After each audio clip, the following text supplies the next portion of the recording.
নমস্কার, খবরের প্রথমে দেখে নেব আজকের শিরোনাম। শরীরে 72 ঘন্টাও সইল না তৃণমূলে ত্যাগ, ফের কংগ্রেসে যোগ 3 জনের। মমতার নাচন কদনের দিন শেষ, রাজ্যবাসীকে বড় আহ্বান শুভেন্দুর।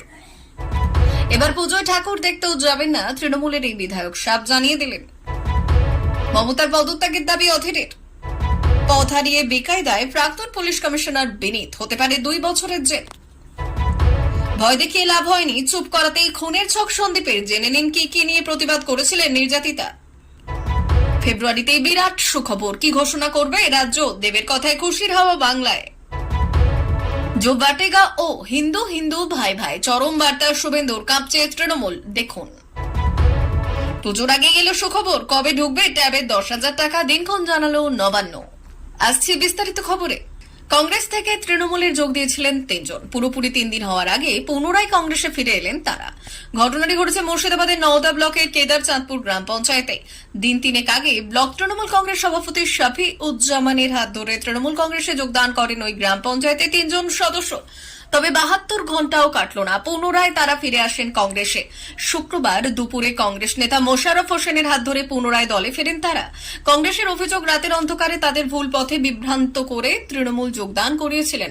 এমনকি কংগ্রেস ও আরএসপি কে নিয়ে পরিচালিত এই পঞ্চায়েতকে ত্রিশঙ্কু করার পরিকল্পনা করেছে তৃণমূল নেতৃত্ব।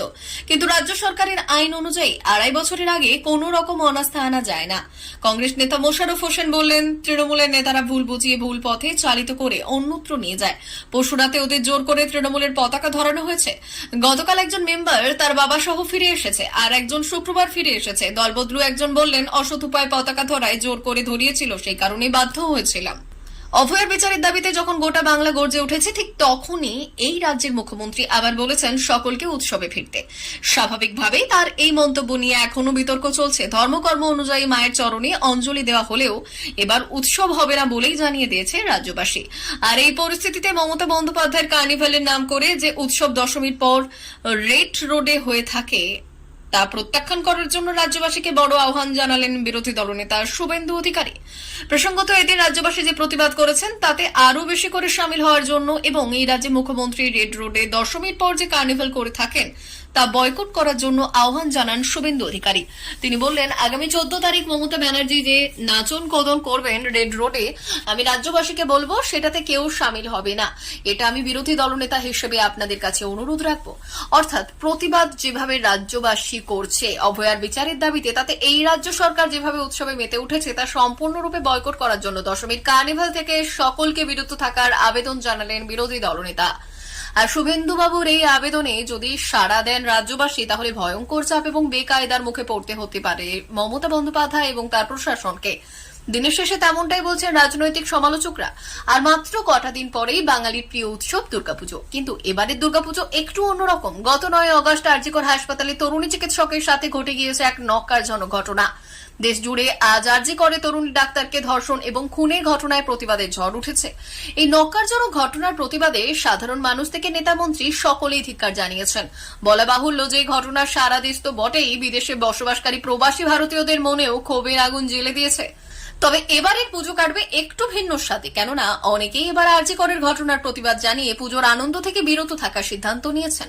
এই নিয়ে শাসক দলের সাথে মত পার্থক্য রয়েছে বিস্তর। এবার পুজোতে না ফেরার বার্তা দিলেন দেবরাজ তৃণমূল বিধায়ক ডক্টর হুমায়ুন কবির। তিনি সোশ্যাল মিডিয়ায় এক বার্তায় জানিয়েছেন যে নতুন জামা কাপড় কিনিনি নিজের জন্য। মেয়েটির কথা শুনে আমার মনটা খারাপ হয়ে গেছে। ঠাকুর দেখতেও বেরোবো না এবার। আমার ছেলে ডাক্তার, একই বয়সী হয়তো, একটু আগে পাশ করে বেরিয়েছে। ওকে দেখলে এই মেয়েটার কথা মনে পড়ে, সব সময় মনে পড়ছে। কোথায় এটা চিনচিন করে এবং কষ্ট হয়। পুজোর সময় পাজামা পাঞ্জাবি কিনি, ধুতি পরি, এবার কিছুই কিনবো না, ভালো লাগছে না একদম। তিনি আরো লিখেছেন, 3য় বর্ষের পুজোতে নেই তিলোত্তমা, 2টি মায়ের চোখে জল, ভারাক্রান্ত মন, আনন্দ আর নতুন জামা কাপড় বাদ। আরজিকর মেডিকেল কলেজে আর্থিক দুর্নীতির মামলায় তৃণমূল ছাত্র পরিষদ নেতা এবং ডাক্তার আশিস পান্ডের গ্রেপ্তারির পর রাজনীতিতে তীব্র প্রতিক্রিয়া দেখা যাচ্ছে। কেন্দ্রীয় সংস্থার হাতে আশিস পান্ডের গ্রেপ্তারির পর মুখ্যমন্ত্রী মমতা বন্দ্যোপাধ্যায়কে নিশানা করেছেন বিরোধী দলনেতারা। শুভেন্দু অধিকারীর পর এবার কংগ্রেস নেতা এবং প্রাক্তন প্রদেশ কংগ্রেস সভাপতি অধীর চৌধুরীও সরাসরি মমতার পদত্যাগের দাবি তুলেছেন। অধীর চৌধুরী বলেছেন, স্বাস্থ্যক্ষেত্রে দুর্নীতির পান্ডাকে খুঁজতে গেলে স্বাস্থ্যমন্ত্রীর চৌকাঠ অবধি পৌঁছানো যাবে। এর দায় মুখ্যমন্ত্রী মমতা বন্দ্যোপাধ্যায়কেই নিতে হবে। তার মতে, স্বাস্থ্য খাতে এই ধরনের দুর্নীতি রাজ্যের শাসক দলের ওপর সরাসরি প্রভাব ফেলে এবং মুখ্যমন্ত্রী হিসেবে মমতাকে এর দায়ভার নিতে হবে। এই ঘটনায় বিরোধী শিবির তৃণমূলের বিরুদ্ধে তীব্র সমালোচনা করছে এবং রাজ্যের রাজনৈতিক পরিস্থিতি আরও উত্তপ্ত হয়ে উঠছে। এখন দেখার বিষয় মমতা বন্দ্যোপাধ্যায় এবং তার দল এই অভিযোগের কিভাবে জবাব দেন এবং পরবর্তী রাজনৈতিক পদক্ষেপ কি হয়। কলকাতার পুলিশ কমিশনারের পদ হারানোর পর থেকে ক্রমশ চাপ বাড়ছে বিনীত গোয়েলের ওপর। বিশেষ করে আরজিকর মেডিকেলে নির্যাতিতার নাম প্রকাশ করার অভিযোগে সুপ্রিম কোর্টও পদক্ষেপ করতে বলেছে তার বিরুদ্ধে। এই অবস্থায় সেই অভিযোগে কলকাতা হাইকোর্টে বিনীত গোয়েলের বিরুদ্ধে শুরু হতে চলেছে শুনানি। গত 9 আগস্ট আরজিকর কাণ্ড প্রকাশ্যে আসার দিন সংবাদ মাধ্যমের সামনে একাধিকবার নির্যাতিতা নিহত মহিলা চিকিৎসকের নাম উচ্চারণ করেন কলকাতার তৎকালীন পুলিশ কমিশনার বিনীত গোয়েল। বিষয়টি সুপ্রিম কোর্টে উত্থাপন করেন কয়েকজন আইনজীবী। এই ঘটনায় বিনীত গোয়েলের বিরুদ্ধে অভিযোগ দায়ের করে তদন্ত শুরুর দাবি জানিয়েছেন। কলকাতা হাইকোর্টেও দায়ের হয় মামলা, কিন্তু বিষয়টি সুপ্রিম কোর্টের বিচারাধীন থাকায় বিষয়টি নিয়ে কোনো পদক্ষেপ করতে অস্বীকার করে কলকাতা হাইকোর্ট। চলতি সপ্তাহে বিষয়টি ফের সুপ্রিম কোর্টে উত্থাপিত হলে প্রধান বিচারপতি DY চন্দ্রচূড় রাজ্যকে বিষয়টি খতিয়ে দেখে পদক্ষেপ করার নির্দেশ দেন। এরপর ফের হাইকোর্টের দ্বারস্থ হন মামলাকারী আইনজীবী মহেশ জেঠমালানি। আদালতকে তিনি জানান, সুপ্রিম কোর্টের নির্দেশের পর হাইকোর্টে মামলাটি শুনানি শুরু করতে কোনো বাধা নেই। প্রধান বিচারপতি TS শিবজ্ঞানমকে দ্রুত শুনানির আবেদন গ্রহণ করেছেন। সোমবার মামলাটির শুনানি হতে পারে বলে জানা গিয়েছে। রাজ্যের আইনজীবীকে নোটিশ পাঠানোর নির্দেশ দিয়েছেন প্রধান বিচারপতি। এই অভিযোগে দোষী প্রমাণিত হলে বিনীত গোয়েলের 2 বছর পর্যন্ত কারাদণ্ড হতে পারে। বলে রাখি, নির্যাতিতার নাম প্রকাশে থানার অভিযোগ রয়েছে আরজিকর মেডিকেলের প্রাক্তন অধ্যক্ষ সন্দীপ ঘোষের বিরুদ্ধেও। আরজিকর হাসপাতালের তরুণী চিকিৎসকের ধর্ষণ ও খুন ছিল পূর্ব পরিকল্পিত বলে জানা গিয়েছে সিবিআই সূত্রে। নিম্নমানের ওষুধ এবং শিক্ষার মান নিয়ে প্রতিবাদ করায় তাকে হত্যা করা হয়। আরজিকর কাণ্ডে তদন্তে নেমে চাঞ্চল্যকর তথ্য হাতে পেয়েছেন সিবিআই কর্তারা। জানা গিয়েছে, তরুণী চিকিৎসক পড়ুয়ার ধর্ষণ ও খুন কোনো আকস্মিক ঘটনা নয়, বরং পুরোটাই ছিল পূর্ব পরিকল্পিত। কোথায় কখন খুন করা হবে সব আগে থেকে ঠিক করা ছিল। জানা গিয়েছে, আরজিকর হাসপাতালে রোগীদের বিনামূল্যে যে ওষুধ দেখা হতো তা ছিল অত্যন্ত নিম্নমানের। এই বিষয়ে বেশ কিছু সিনিয়র চিকিৎসককে সরাসরি অভিযোগ করেন এই তরুণী। সিনিয়র চিকিৎসকরা সকলেই ছিলেন সন্দীপ ঘোষের কাছের লোক, যে কারণে এই খবর সন্দীপ ঘোষের কাছে পৌঁছয়। এই থেকেই শুরু হয় সমস্যা। এরই সঙ্গে আরজিকর মেডিকেল কলেজের পঠন পাঠন নিয়ে অভিযোগ তুলেছিলেন, ঠিকমতো ক্লাস হতো না কলেজে। তার গবেষণাপত্র অন্য একজনকে দিয়ে দেওয়ার জন্য তাকে চাপ দেওয়া হচ্ছিল, এমন খবর এসেছে সিবিআই কর্তাদের হাতে। প্রাথমিকভাবে অনুমান করা হয়েছিল তরুণী চিকিৎসকের মুখ বন্ধ রাখার জন্য তাকে বোঝানো হয়েছিল। পরে গোয়েন্দাদের হাতে আসা তথ্য বলে তরুণী মুখ বন্ধ রাখার জন্য তাকে ভয় দেখানো হচ্ছিল, কিন্তু সে চুপ না করায় খুন করার ছক কষা হয়। কেন তিলোত্তমাকে ধর্ষণ ও খুন করা হয় তা জানতে চাওয়া হয় একাধিক কর্মী ও চিকিৎসককে। তাদের কথাতে ইঙ্গিত মেলে মাস্টার মাইন্ড প্রাক্তন অধ্যক্ষ সন্দীপ ঘোষ। চিকিৎসক পড়ুয়াকে কোথায় ও কিভাবে খুন করা হবে কার ছক সন্দীপ ঘোষ ছাড়াও জানতেন আরও 4 চিকিৎসক। তারাই নাকি এই ছক কষেছিলেন, এমনই জানা গিয়েছে তদন্তে। জানা গিয়েছে, নিজের ঘনিষ্ঠ কয়েকজন চিকিৎসক সহ আরও কয়েকজন ব্যক্তির মাধ্যমে আরজি করে তরুণী চিকিৎসক পড়ুয়ার ধর্ষণ ও খুনের নিখুঁত পরিকল্পনা ও তার বাস্তবায়ন ঘটান সন্দীপ ঘোষ। হাসপাতালের অভ্যন্তরীণ নানা অনিয়ম ও অন্যায় জেনে ফেলা এবং তার বিরুদ্ধে প্রতিবাদ করাতেই এই ধর্ষণ ও খুনের ঘটনা ঘটানো হয়েছে। একাধারে অভিনেতা, অন্যদিকে সাংসদ তিনি। 2 ভূমিকাতেই সফল দেব।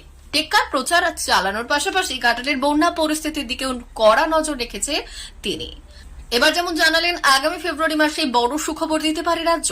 কি সেই সুখবর সেটাও জানিয়েছেন তিনি। কেন্দ্রের সহায়তা ছাড়া ঘাটাল মাস্টার প্ল্যান রাজ্য একাই করবে, একথা আগেই জানানো হয়েছিল। এবার দেবের আশ্বাস মুখ্যমন্ত্রী মমতা বন্দ্যোপাধ্যায় চেষ্টা চালিয়ে যাচ্ছেন।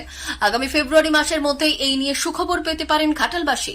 এই বিষয়ে কথা বলতে গিয়ে তৃণমূলের সর্বভারতীয় সাধারণ সম্পাদক অভিষেক বন্দ্যোপাধ্যায়ের ভূয়সী তারিফ করেন ঘাটালের সাংসদ। পশ্চিম মেদিনীপুরের ভূমিপুত্র দেব 2014 সাল থেকে ঘাটালের সাংসদ। তিনি এমপি হওয়ার পর অনেকেই ভেবেছিলেন ঘাটাল মাস্টার প্ল্যানের কাজ শুরু হবে, কিন্তু তেমনটা হয়নি। সেই কারণে 24 লোকসভা ভোটে না দাঁড়ানোর সিদ্ধান্ত নিয়েছিলেন। তখনই অভিষেক জানান রাজ্য সরকার ঘাটাল মাস্টার প্ল্যান করবে। একথা শোনার পর ফের ভোটে দাঁড়াতে রাজি হয়ে যায় অভিনেতা। 2024 লোকসভা ভোটে ঘাটাল থেকে ফের একবার বিপুল ভোটে জয়ী হয়েছে দেব। সাংসদ হওয়ার পর থেকেই ঘাটাল মাস্টার প্ল্যানের দিকে কড়া নজর রয়েছে তার। এবার এই প্রজেক্টের কাজ শেষ করার বিষয়ে বদ্ধপরিকর তিনি। জানা যাচ্ছে, এই বিষয়ে প্রতিনিয়ত খোঁজ খবর রাখছেন। ইতিমধ্যে এই নিয়ে প্রশাসনিক আধিকারিকরা বেশ কয়েক দফায় বৈঠকও করেছেন। আগামী বছর ফেব্রুয়ারি মাসে মুখ্যমন্ত্রী মমতা বন্দ্যোপাধ্যায় নিজে সুখবর দেবেন বলে আশা করি। একই সঙ্গে এই কাজ একা কারোর পক্ষে করা সম্ভব নয়। এর জন্য বেশ কিছু জমি অধিগ্রহণ করতে হবে। সে কারণেই এই বিষয়ে স্থানীয় মানুষদের সাহায্য কামনা করছেন তিনি। সন্তোষ মিত্র স্কোয়ারে দুর্গাপুজোর উদ্বোধনে গিয়ে কার্যত হুঙ্কার দিলেন শুভেন্দু অধিকারী। শুনে রাখুন, হিন্দু সরকার হবে, এখানে গর্জে উঠলেন বিরোধী দলনেতা। পাশাপাশি মমতার উৎসবে ফেরা মন্তব্যে তীব্র কটাক্ষ করলেন তিনি। এবছর পুজোর মরশুমে রাজ্য সরকারের তরফ থেকে একাদশ শ্রেণীর ছাত্রছাত্রীদের জন্য বড় সুখবর। তরুণীর স্বপ্ন প্রকল্পের অধীনে একাদশ শ্রেণীর পড়ুয়াদের প্রত্যেককে 10,000 টাকা করে দেওয়া হবে ট্যাব কেনার জন্য। নবান্ন সূত্রে শুক্রবার থেকেই এই টাকার বিতরণ শুরু হবে। রাজ্যের তরফ থেকে জানানো হয়েছে, পঠন পাঠনের সুবিধার্থে এই পদক্ষেপ নেওয়া হয়েছে। তরুণের স্বপ্ন প্রকল্প 2021 সালে রাজ্য সরকার তরুণের স্বপ্ন নামে একটি বিশেষ প্রকল্প চালু করে। প্রথমে শুধুমাত্র দ্বাদশ শ্রেণীর ছাত্রছাত্রীদের জন্য চালু করা হলেও বর্তমানে একাদশ শ্রেণীর পড়ুয়াদেরও অন্তর্ভুক্ত করা হয়েছে। যে সকল পড়ুয়ার পরিবারের বার্ষিক আয় 2 লক্ষ টাকার কম, তারা এই প্রকল্পের আওতায় আবেদন করতে পারেন এবং রাজ্য সরকার তাদের ট্যাব কেনার জন্য 10,000 টাকা প্রদান করবে। এবছর প্রথমে এই টাকা সেপ্টেম্বর মাসে দেওয়ার কথা ছিল, কিন্তু রাজ্যের কিছু অংশে বন্যা পরিস্থিতির কারণে তা স্থগিত রাখা হয়েছিল। অবশেষে পুজোর মধ্যে এই টাকার বিতরণ শুরু হতে চলেছে। শুক্রবার থেকেই ছাত্রছাত্রীদের অ্যাকাউন্টে এই টাকা পাঠানো হবে বলে জানিয়েছেন নবান্ন। শুরু হলো ট্যাবের টাকা দেওয়া। প্রযুক্তি ছাড়া আজকের দিনে শিক্ষাকে ভাবা এক প্রকার অসম্ভব। করোনার সময় যখন স্কুল কলেজ বন্ধ ছিল, তখন থেকেই অনলাইনে শিক্ষার প্রয়োজনীয়তা বাড়ে। সেই সময় থেকে রাজ্য সরকার সিদ্ধান্ত নেয় পড়ুয়াদের ট্যাব দেওয়া হবে। যদিও এখন সমস্ত শিক্ষা প্রতিষ্ঠান খুলে গিয়েছে, ক্লাসগুলো অফলাইনে হচ্ছে, তবুও পড়ুয়াদের সুবিধে এবং শিক্ষার মনোন্নয়নের জন্য এই প্রকল্পটি চালু রাখা হয়েছে। এই উদ্যোগের রাজ্যের অসংখ্য পড়ুয়া উপকৃত হবে। ট্যাবের সাহায্যে তারা পড়াশোনার পাশাপাশি প্রযুক্তিগত দক্ষতা অর্জন করতে পারবে। এর ফলে তারা ভবিষ্যতে আরও ভালোভাবে প্রস্তুত হবে। তরুণ প্রজন্মের এই স্বপ্ন পূরণের জন্য রাজ্য সরকার চালু করেছে তরুণের স্বপ্ন প্রকল্প, যা শুধু শিক্ষার্থীদের জন্য নয়, ভবিষ্যতে তরুণ উদ্যোগপতিদের জন্য সহায়ক হতে পারে। প্রিয় দর্শক, আমাদের চ্যানেলের নিয়মিত ভিডিও পেতে চ্যানেলটি সাবস্ক্রাইব করুন। ধন্যবাদ।